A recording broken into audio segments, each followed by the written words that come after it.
Hi, this is Lloyd Chapman, President and Founder of the American Small Business League. And I've got a press release out today titled, Small Business Administration Refusing to Release Contracting Data.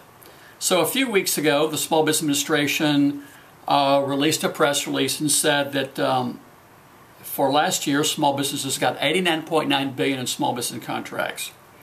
So I sent them a Freedom of Information request and said, can you give me the names of the companies that you included in that? You'll never guess what they said. No! How did I know that? Yes, I've been through this before. So it's kind of comical, actually. You know, I have to laugh after 10 years. So in 2008, I did the same thing, and they refused, and I sued them.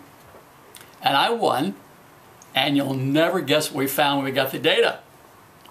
Hundreds of Fortune 1000 firms and some of the biggest companies in the world. Rolls-Royce, British Aerospace, Finmechanic in Italy, Sanjong Corporation in South Korea. Those are small businesses, right? Yeah. So here's the funny part. When I beat them in 2008, this is the Small Business Administration. They told the federal court, hey, we have no idea who gets federal small business contracts. So when the judge ruled in my favor and forced them to release the data, the judge said this, Judge Marilyn Patel. The court finds curious the SBA's claim they do not have the very information they would need to carry out their mission.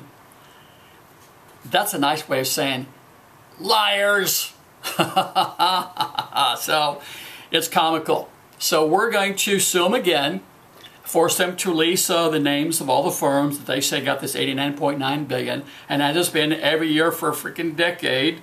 You know, you're going to see the biggest companies in the world in there. And what puzzles me is why some journalist doesn't, you know, jump on this story. And, you know, it's not mistakes and miscoding and errors and computer glitches, anomalies.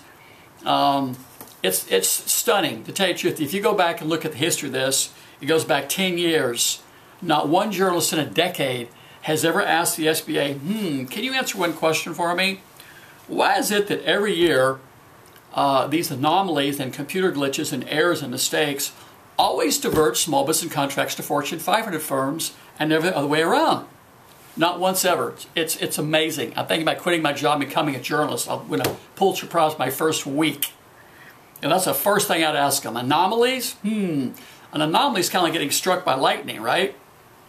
You know, isn't it fascinating these anomalies always divert small business contracts to Fortune 500 firms and increase the percentage and the volume of contracts to small businesses and help the government cheat small businesses, help the SBA lie about the fact and that they're hitting that goal. Isn't that amazing?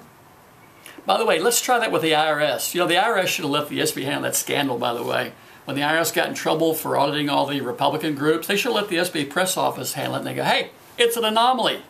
It's miscoding. It's simple human error. Computer glitches, you know?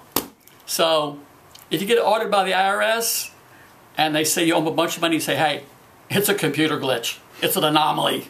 All right, Lloyd Chapman, American Small Business League. See you next week.